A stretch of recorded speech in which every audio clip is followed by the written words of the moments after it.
Mungkin kelihatan sekarang ini tidak netral. Ada kepentingan-kepentingan tertentu untuk memenangkan salah satu calon atau paslon atau pasangan. Sekarang dengan sekarang pemilu kita sekarang ini, bisa nggak kita merubah nasib Republik? Bisa dengan ambil 01. 01 insya Allah bisa berubah tak? Bisa untuk berubah. Pada podcast Info Indonesia kali ini kita kehadiran seorang wanita yang punya banyak pengalaman di bidang pertanahan, yang sempat menjadi Dirjen dan Irjen di Kementerian Agraria dan Tata Ruang atau BPN juga. Yang sekarang ini ingin mencoba tantangan baru di dunia politik. Langsung saja kita berkenalan dengan Ibu Erna M. Muchtar selaku caleg PKS untuk DPR RI. Selamat datang Bu di Indonesia. Selamat datang Bang Romli. Baik Bu, ini kita langsung ke tema utama aja Bu. Siap ya. Ini sebagai caleg DPR RI ini dinamika apa Ibu melihat sekarang ini untuk Pilpres lah? Untuk Alhamdulillah untuk Pilpres sekarang ini dinamikanya sangat-sangat banyak sekali. Yaitu antara lain berkaitan dengan untuk para calon-calon presiden. Ya di sini kita lihat berkaitan dengan pengalaman. Dilihat juga berkaitan dengan yang tadi ada mengatakan masalah identitas, juga masalah keekonomian, dan juga yang tidak kalah pentingnya berkaitan dengan masyarakat sekarang ini, terutama berkaitan dengan tanah. Itu banyak sekali yang kita lihat konflik-konflik pertanahan yang ada, barangkali itu. Kalau di Pilpres 2024 dengan 2009, Ibu melihat suasananya ada yang beda nggak? Beda. Apa itu suasana? Dulu pasangan presiden kan hanya 2. Sekarang pasangan presiden untuk kan ada 3.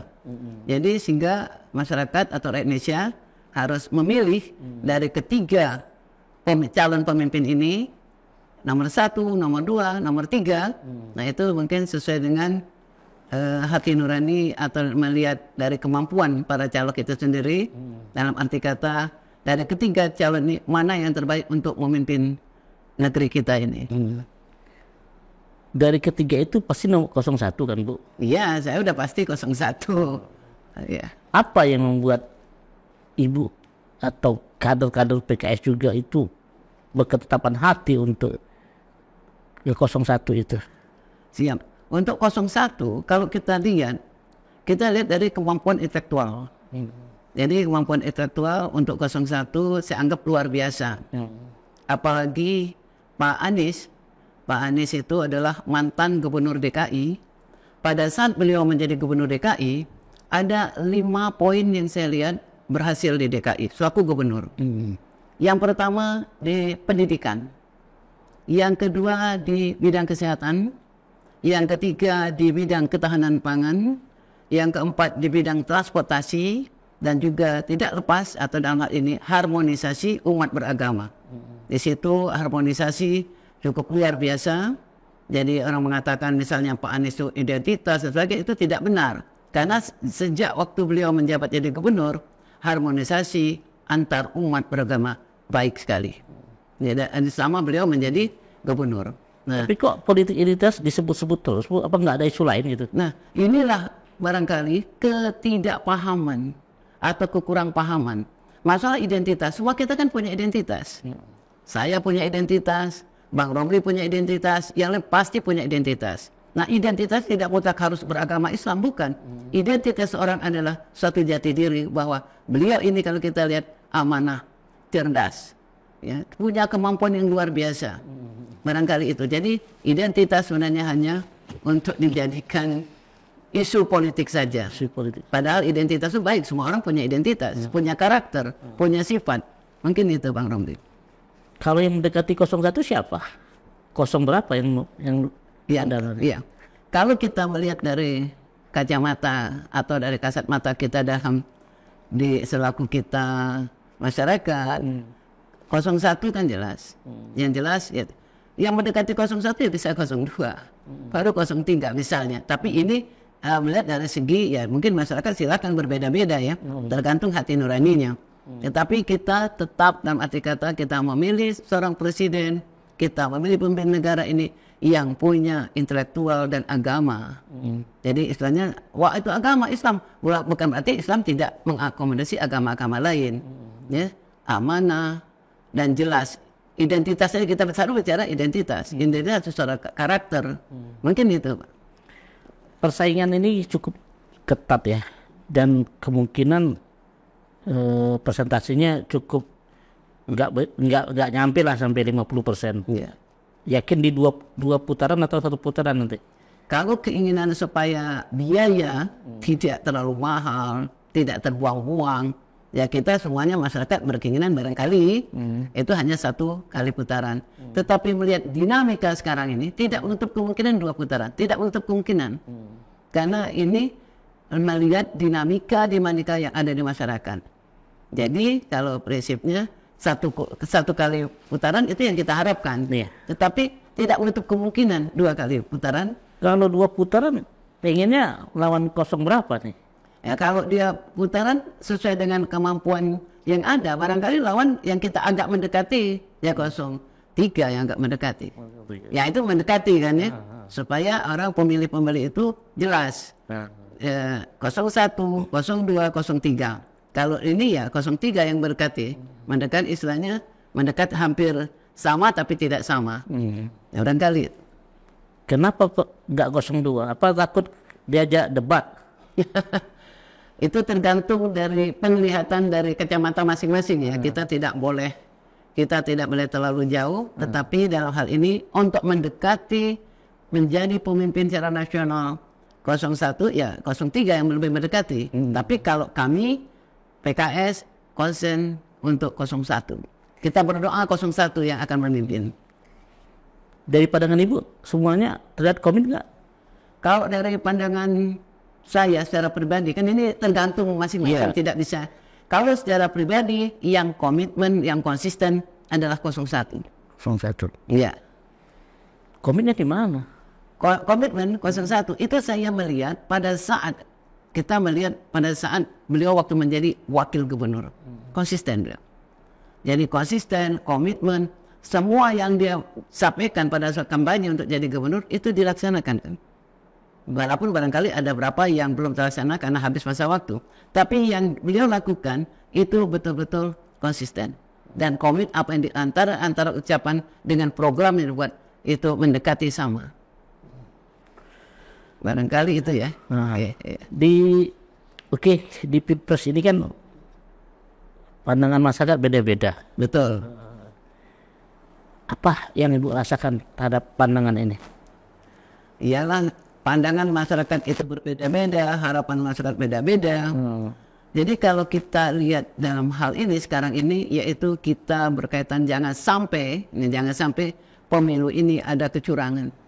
Kita inginkan pemilu adalah jujur dan adil. Tapi kalau adil betul nanti pada saat mati kan, di akhirat kelak. Tapi kalau bisa jujur dan adil dan semua pihak mengawasi dalam jalannya ke pemilu ini, semua pihak. Jadi jangan sampai kita harapkan, jangan sampai terjadi kecurangan-kecurangan, jangan sampai kekuasaan dijalankan, ya. Jadi misal kekuasaan itu bergerak, supaya kita selaku masyarakat Indonesia dengan adanya kalau jujur dan adil, insya Allah kita dapatkan pemimpin yang nasionalis, pemimpin yang amanah, pemimpin yang konsisten, pemimpin yang dapat melakukan seluruh rakyat Indonesia untuk adil dan makmur. Yakin nggak Ibu sekarang ini adil? Kalau sekarang ya, mungkin yang dapat dirasakan oleh masyarakat Indonesia, masalah adil dan tidak adil kan relatif. Terhadap yang sekarang nih. Kalau sekarang ini, kalau pilpres sekarang ini, kita rasakan itu tadi. Semua aparat yang terkait dalam pemilu ini harus mereka itu jujur dan adil, jujur.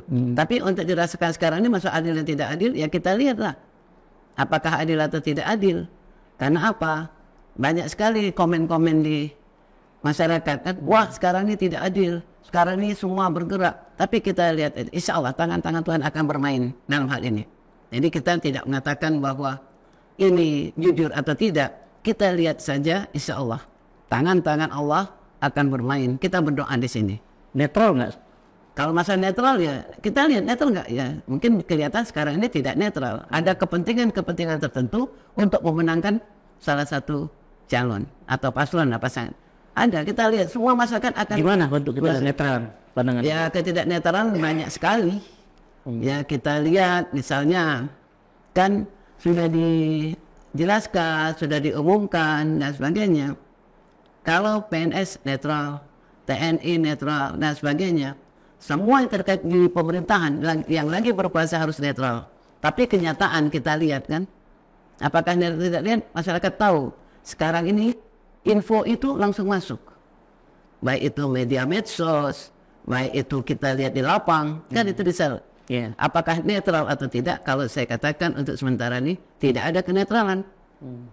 Ada keberpihakan terhadap calon-calon tertentu. Tapi kita dalam ini ya mau apa dikatakan? Ya, maunya kita bahwa kekuasaan ataupun yang terkait berkaitan dengan pemilu dan pemilihan itu mereka pun harus netral, harus itu. Nah, nanti masalahnya netral tidak netral ini, ya masyarakat akan menilai, masyarakat akan menghakimi.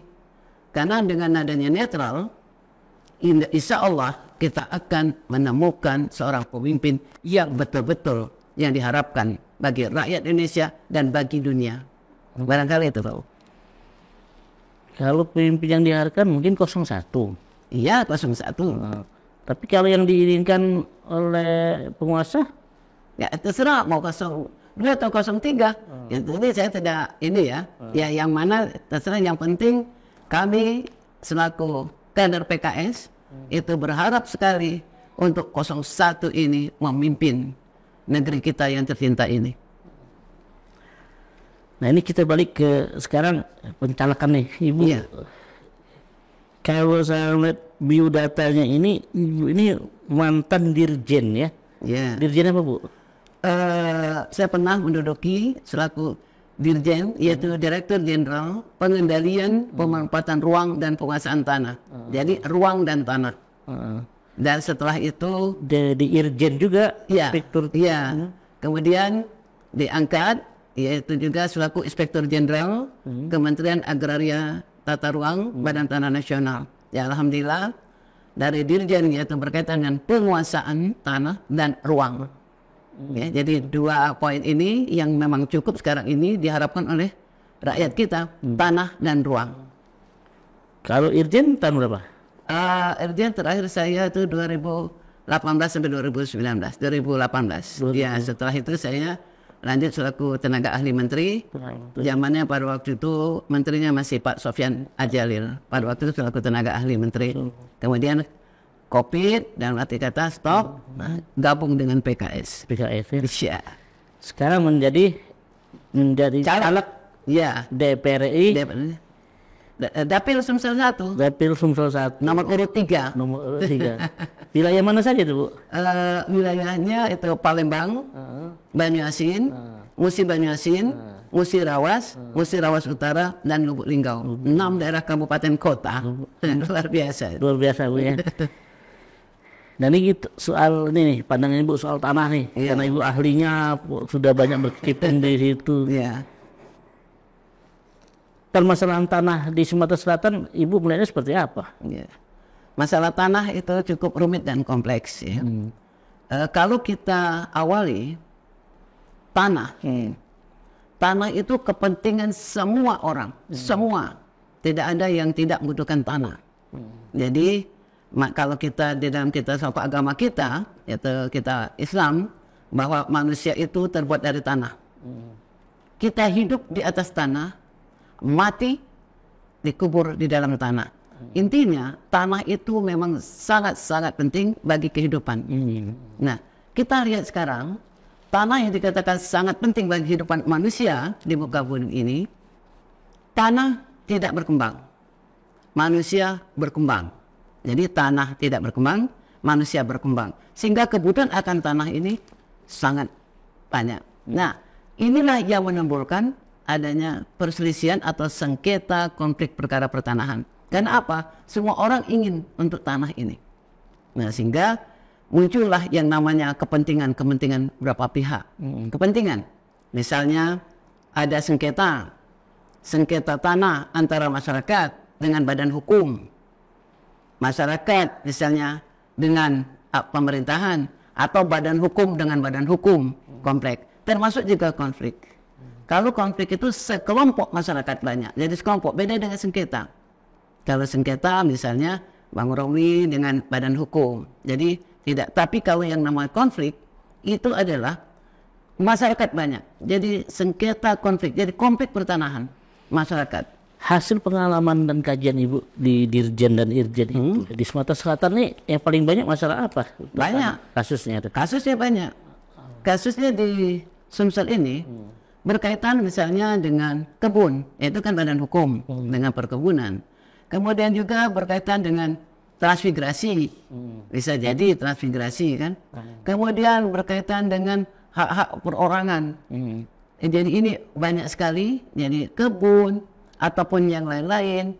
Nah ini yang banyak. Terus juga masalah waris, masalah wakaf, ini banyak sekali yang ada di Sumsel. Soal kebun nih, kebun itu berarti melibatkan badan hukum, masyarakat, petani, perusahaan juga. Iya, dengan badan hukum. Dan badan hukum selaku pemegang badan hukum ya. Ya badan hukum. Kalau PT kan badan hukum, perusahaan ya. Nah, dan itu pasti melibatkan banyak orang. Banyak orang ya. Nah, konflik apa yang paling sering Ibu temuin? Antara masyarakat petani dengan kebun. Ya, gitu. konflik tanah. Ya biasanya ini gini Pak. Kalau masyarakat itu punya tanah, punya lahan, mungkin mereka berpegang pada semacam SPH atau dokumen lain lah. Nah tiba-tiba ada perkebunan yang cukup luas ini ya. Nah begitu kebun ini jadi, kadang-kadang yang pemilik kebun ini tidak mengetahui bahwa tanah itu sudah menjadi kebun, merasa tidak pernah jual, ya. Ini merasa tidak pernah jual, atau mereka ini punya SPH, ya. Ada lagi yang punya SPH lagi. Nah ini jadi perselisihan itu adalah mungkin antara lain karena merasa belum dibayar ganti rugi untuk kebun tadi, atau lahannya diambil begitu saja, atau ada orang yang mengatasnamakan orang lain sehingga orang ini mendapatkan keuntungan. Inilah terjadinya banyak konflik masalah kebun ini. Ya contoh ada teman kami ya, dia itu punya kebun sekitar 48 hektar di daerah Banyuasin. Begitu dia datang ke kebunnya, tiba-tiba sudah digarap oleh badan hukum, ya badan hukum. Nah dia tidak pernah merasa jual. Dia katakan, Bu, bagaimana saya ingin mendapatkan kembali? Nah saya bilang, kamu harus punya surat-surat yang lengkap. Karena istilahnya itu satu surat, satu dokumen, satu hak. Ya, tidak bisa tumpang tindih. Jadi teman kami ini, saya katakan tanahmu yang 48 hektar yang sudah jadi kebun, tolong lengkapi surat-suratnya. Kalau memang kamu bisa menunjukkan, insya Allah. Nah ini yang menjadikan. Tapi kan masyarakat ini seru kalah dengan korporat. Betul. Nah itulah kita perlu edukasi. Itulah kita edukasi kemana? Ke masyarakat. Ke masyarakat. Yang kalau dia betul-betul surat punya haknya, kita edukasi. Kalau memang itu belum ada ganti rugi, kalau memang itu dikuasai tanpa sepengetahuan, nah ini kita harus melakukan yang namanya mediasi, itu yang terbaik. Mediasi kepada kebun, yang badan hukum tadi, mediasi. Kalau yang masyarakat dapat membuktikan betul tentang hak-hak yang bersangkutan, dokumen-dokumennya lengkap, dan tiba-tiba belum ada ganti rugi. Nah ini kita melakukan mediasi, atau kita kalau mediasi tidak tembus ya silakan dia melalui pengadilan, tapi lebih bagus melalui mediasi. Jadi win-win solution lah gitu. Iya. Tapi masalahnya masyarakat yang selalu terpojok. Betul. Nah kalau masyarakat selalu terpojok, insya Allah lah. Oleh karena itu Bang Romli ya, kenapa saya ingin gabung ya dengan PKS dalam apa? Karena sekarang ini yang namanya tanah itu rumit. Ya rumit sekali, nggak usah jauh-jauh lah. Masalah waris, Bu, saya tidak pernah menjual ini adalah waris kami. Begitu cek and recheck, dari 5 saudara mungkin kakaknya yang jual, kakaknya ini diabaikan adik-adik lain, dia jual waris.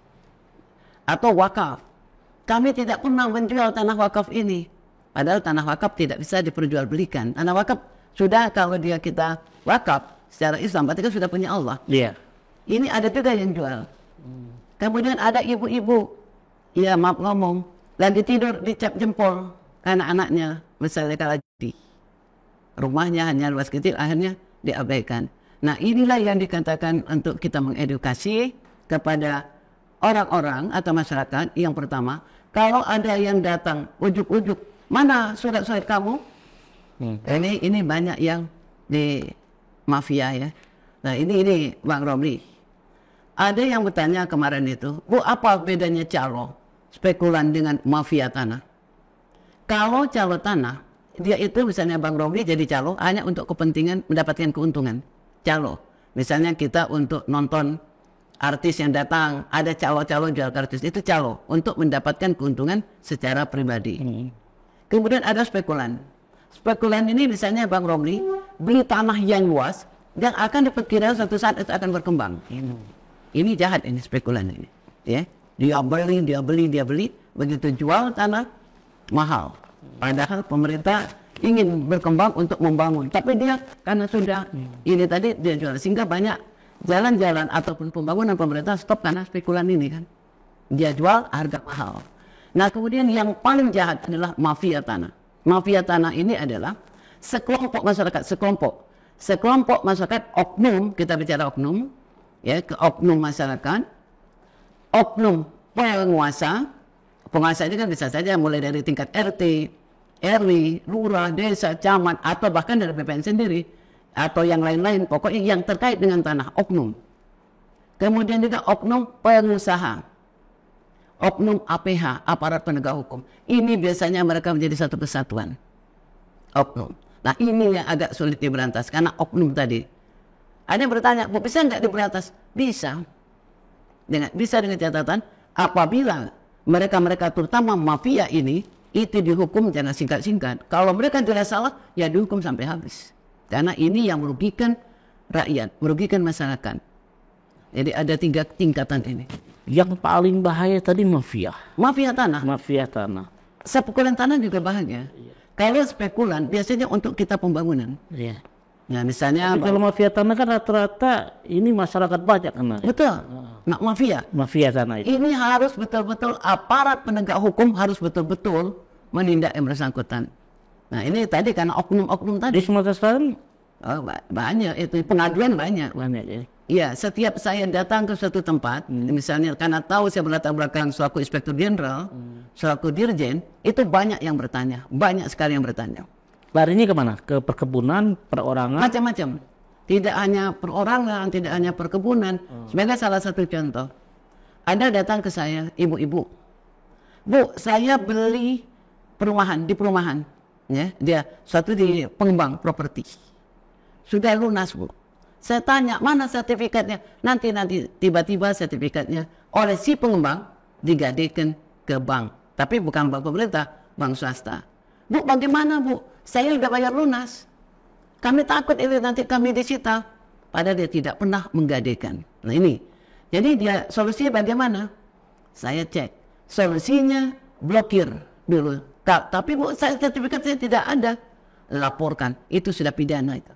Dia yang bersangkutan tidak pernah merasa bahwa dia menggadaikan tanah. Karena setiap ditanya kepada pengembang masih di BPN masih ada. Setelah cek, rupanya digadaikan ke bank. Nah, ini kejadian untuk pengembang ya. Kemudian datang lagi ke saya. Bu, bagaimana Bu? Kami ini beli rumah di Perumnas. Saya sudah sebutkan ya. Kami bertiga beli rumah itu. Kakak saya laki-laki, kami perempuan dua-dua. Nah, yang melunasi adiknya yang paling kecil, yang melunasi. Tapi sertifikat atas nama kakaknya. Bisa nggak Bu ini? Tiba-tiba kakak sekarang stroke. Keluarga kak, istri dan anak-anak kakaknya meminta sertifikat itu bahwa seolah-olah ahli warisnya anak. Padahal beli itu mereka bertiga. Saya tanya, siapa yang melunasi? Ada nggak bukti-bukti? Ibu melunasi. Ada, pegang itu. Nah, itu masalah kewarisan. Kemudian ada lagi datang ke saya. Ya, ini tidak ada transmigrasi. Bu, kami ini dapat lahan transmigrasi 2 hektar. Kemudian tiba-tiba ini tanah kami masuk tadi ke PT atau Badan Hukum. Nah ini banyak sekali untuk Sumsel ini. Itu di Sumsel. Banyak. Di Indonesia itu di Indonesia hampir sama. Tidak hanya di Sumsel. Oleh karena itu Bang Romli, tolong doanya saja. Kalau Tuhan mengizinkan atau Allah mengizinkan untuk berbuat apa yang bisa aku perbuat, bukan apa yang bisa aku ambil, berkaitan dengan tanah, insya Allah. Berkaitan dengan penyelesaian sengketa konflik perkara pertanahan yang berkeadilan. Kenapa saya katakan yang berkeadilan? Adil betul mutlak nanti pada saat kita semua mati, ya enggak? Di padang mahsyar. Tapi minimal ada satu keadilan di dunia. Ibu kan DPR RI. Iya, DPR RI. Nanti kalau jadi ibu lupa nanti ke Sumsel. Oh enggak. Ya Sumsel tanah kelahiran. Ya kalau Sumsel kan tanah kelahiran. Saya lahir di Sumatera Selatan. Ini ya, sekolah mulai dari SD, SMP, SMA, Fakultas Hukum semua di Unsri. Jadi dalam arti kata SD-nya mana? SD Muhammadiyah 1, Bukit Kecil. SMP Negeri 1. SMA Negeri 2. Kita alumni. Iya. Kemudian Fakultas Hukum Unsri. Nah ini mudah-mudahan karena saya juga Bung Sumsel nian maksudnya. Bung Sumsel nian. Nah, alhamdulillah saya pun alumni Lemhanas tahun 2008 PPRA 41. Iya. Nah, nanti nggak jadi lupa yang banyak kasus-kasus. Oh tidak, karena kita tidak hanya untuk Sumsel. Kalau bisa kita untuk satu kebijakan secara nasional. Nah ini tidak mungkin lupa lah dengan orang Palembang, ya deh. Kita orang Palembang, lahir di Palembang, besar di Palembang, kemudian merantau, ya deh. Ya alhamdulillah Bang Ron. Tadi ada sedikit kebijakan yang harus diubah. Kebijakan apa yang diubah untuk bidang pertanahan ini? Kebijakan itu sekarang ini memang sudah ada. Satu surat, satu dokumen, satu kepemilikan, satu sertifikat. Nah, ini untuk supaya tidak terjadi yang sekarang ini yaitu ketimpangan struktural. Jadi ketimpangan itu banyaknya terjadi masalah, ada yang ketimpangan. Yang pertama itu ketimpangan berkaitan dengan penguasaan, ya, ketimpangan dalam kepemilikan, ketimpangan dalam penggunaan, ketimpangan dalam pemanfaatan, atau kami singkat itu P4T. Penguasaan, pemilikan, penggunaan, dan pemanfaatan. Inilah yang sering menjadikan konflik. Contoh, Bang Romli menguasai tanah tapi tidak memiliki. Itu banyak penggarap. Ya. Menguasai tapi tidak memiliki. Ini banyak kejadian. Jadi penggarap-penggarap itu seolah-olah kalau sudah lama, ujung-ujungnya dia jual seolah milik dia, padahal dia bukan miliknya. Banyak kejadian. Menguasai tapi tidak memiliki. Surat menyuratnya. Kemudian dia menguasai, dia memiliki tapi tidak dimanfaatkan, tidak digunakan. Itulah akhirnya nimbulkan mafia masuk. Tanah-tanah terlantar diluaskan misalnya. Banyak perkebunan bahan badan hukum yang dia punya lahan tapi dia hanya sepertiga baru ini kan, yang lain ditelantarkan. Itu kan tidak boleh ditelantarkan, tanah-tanah telantar. Jadi intinya untuk tertib administrasi, kuasai, miliki, digunakan, dimanfaatkan. Mungkin itu. Sengketa tanah, perselisihan tanah, kemudian ya masalah hukum bidang tanah ini pasti ujung-ujungnya melibatkan BPN juga. Atau tadi agraria tadi dan tata ruang ATR. Sebatas apa pengawasan BPN ini? Karena yang paling pasti lembaga yang bermasalah itu pasti BPN juga kan narinya. Nanti Bang Romli, yang diindikan atau di BPN yaitu tanah-tanah yang sudah bersertifikat. Jadi yang sudah bersertifikat, kalau yang belum sertifikat bukan kewenangan BPN. Jadi tanah-tanah yang sudah bersertifikat itu kalau seandainya terjadi hal-hal yang di luar itu, ya misalnya dengan ada sertifikat ada yang komplain, ada tumpang tindih, nah itu memang BPN akan membuat bergeraklah istilahnya untuk melihat, ya. Tapi yang belum bersertifikat, belum ya, itu di luar BPN tidak bisa ambil alih karena tanahnya belum bersertifikat. Tapi sepanjang sudah bersertifikat, insya Allah BPN akan meneliti, BPN akan melihat apakah ini terjadi administrasi salahnya atau ini ada dokumen-dokumen yang dipalsukan. Bisa nggak dibatalkan? Bisa dibatalkan. Tapi asal bersertifikat. Di luar sertifikat bukan kewenangan BPN. Ngurusnya karena langsung sih Bu ke BPN itu Bu harus ini dulu gitu. Enggak. Sekarang ini alhamdulillah, sekarang ini tidak susah. Istilahnya sekarang ini ke BPN, kalau kita langsung, jadi misalnya Bang Romli punya langsung tanah itu, langsung ke BPN insya Allah cepat itu. Jadi tidak bertele-tele, tidak lambat, insya Allah. Ya. Karena apa? Sekarang ini BPN lagi buat satu penertiban luar biasa. Jadi sekarang ini istilahnya sertifikat pembuatan sertifikat cepat, mudah dan murah. Insya Allah sekarang ini. Jadi tidak sulit, tidak susah, asalkan dokumen kita lengkap. Kita bawa sendiri, insya Allah. Jadi tidak pakai pihak-pihak ketiga atau tadi melalui calon misalnya, jangan. Tapi sepanjang kita bawa sendiri, insya Allah. Saya yakin cepat, mudah dan murah, insya Allah. Sekarang ini sudah demikian berlaku. Sekarang ini Pak Romo. Ya. Ini ada pertanyaan masuk nih Bu. Ya, ke kami nih dari Bung Indra. Ini latar belakang Ibu kan cukup matang nih di soal tanah nih. Pakarnya lah istilahnya kan. Tapi kok Ibu setelah ini kok ingin jadi caleg? Ada misi apa Ibu? Ya, ini Bang Romli. Ibu kan alhamdulillah ya. Alhamdulillah ini pun karena Allah semua. Iya. Seizin Allah, Ibu pernah menjabat selaku Direktur Jenderal dan Inspektur Jenderal. Jadi berkaitan untuk caleg ini, karena maraknya berkaitan dengan masalah tanah.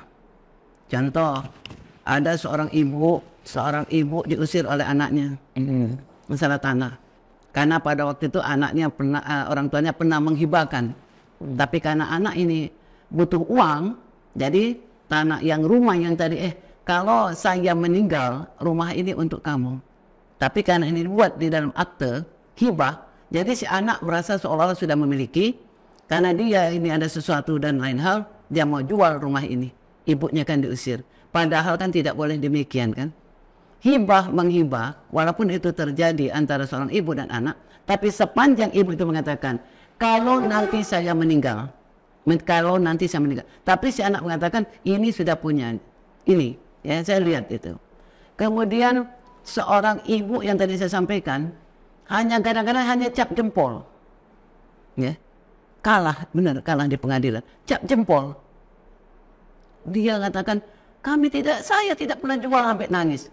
Akhirnya kan karena yang menang tadi terusir, sekarang dia bawa kantong kresek numpang di rumah keluarganya. Nah begitu itu langsung saya dalam arti kata, ini kalau begitu harus ada edukasi, ya harus ada kita itu semacam advokasi terhadap demikian.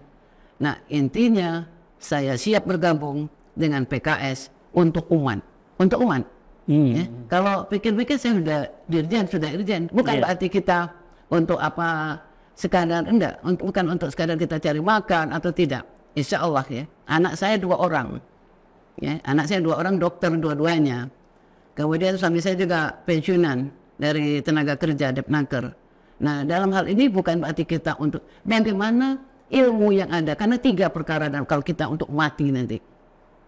Amal jariah, amal jariah, anak kita yang soleh, ilmu yang bermanfaat. Nah alhamdulillah ilmu ini kita ada, supaya ilmu yang ada di kita ini bermanfaat untuk orang banyak. Bukan untuk mencari keuntungan, bukan.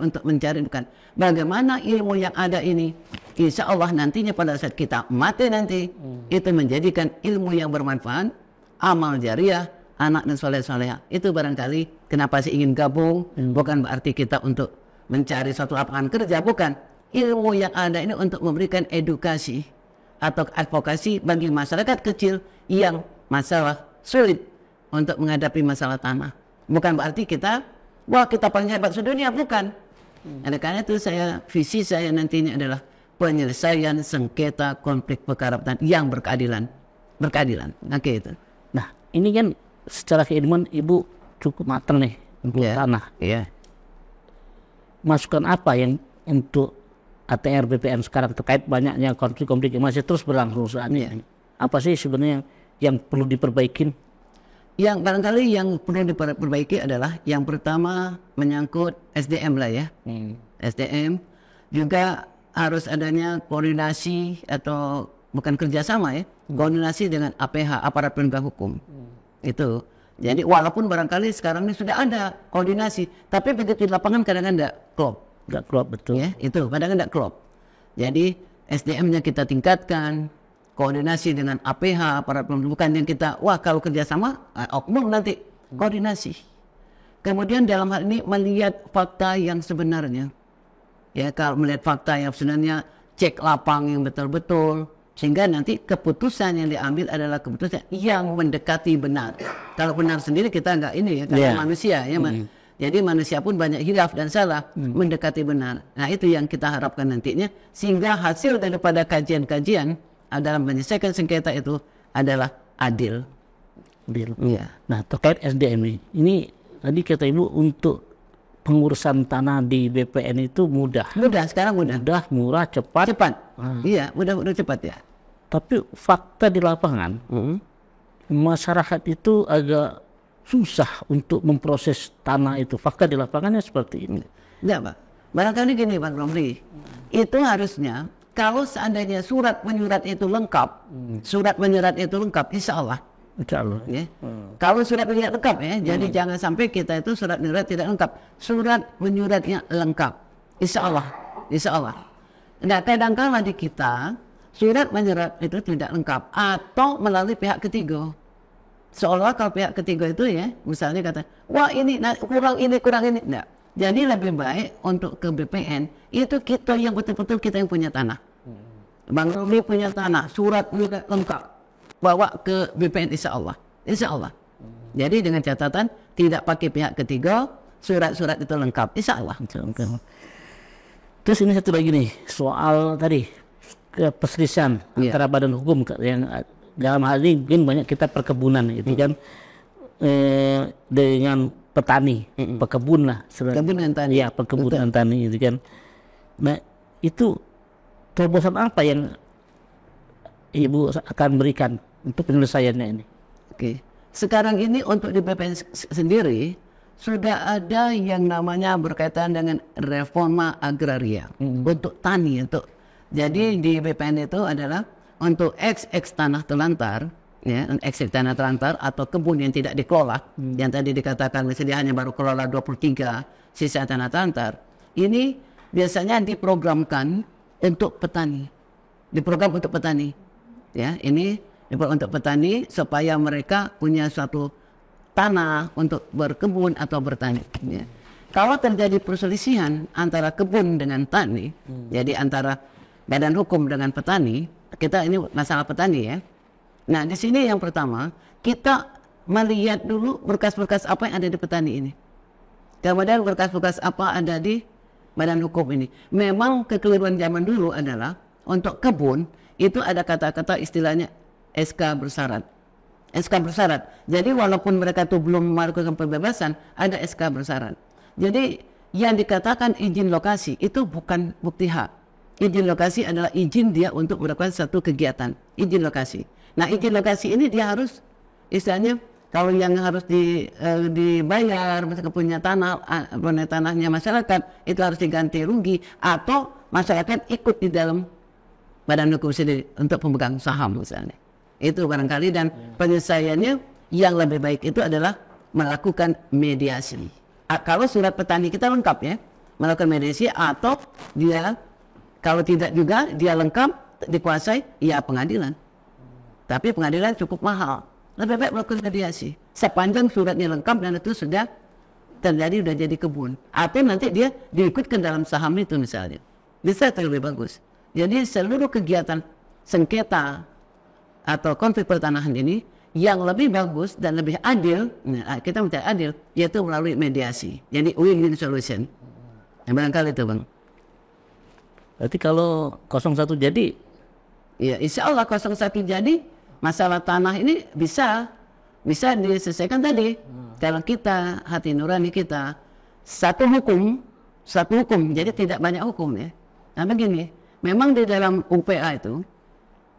Dalam UPA kaitan dengan kita pasal 33 kan bumi, tanah, bumi itu kan dikuasai oleh negara kan itu. Dikuasai oleh negara. Ternyata wah bu bagaimana itu? Dia dikuasai oleh segelintir orang. Insya Allah kalau 01 terjadi, insya Allah tanah rakyat sejahtera. Insya Allah. Bisa jadi menteri juga ya? Wah, belum tentu kan, menteri kan tergantung politik itu Pak. Kita belum tahu sampai sejauh itu kan. Yang penting apa yang bisa diperbuat, bukan apa yang kita bisa ambil. Bermanfaat untuk orang banyak.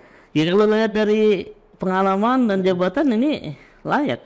Ya itu kan tergantung, kita tidak bisa menentukan, tergantung dari Allah yang Maha Kuasa gitu. Semua itu tergantung. Begini Bang Robli ya, dalam kehidupan kita ini ada 3 ya, karena kita yang bicara masalah tanah. Jadi dalam kehidupan ini harus ada 3 yang harus kita perhatikan. Yang pertama, ini saya belajar dari teman saya yang non muslim. Jadi kami sering berdebat ya, saya Islam, beliau non muslim, kalau saya sebutkan apa. Jadi dalam kehidupan ini ada 3, kita netral saja.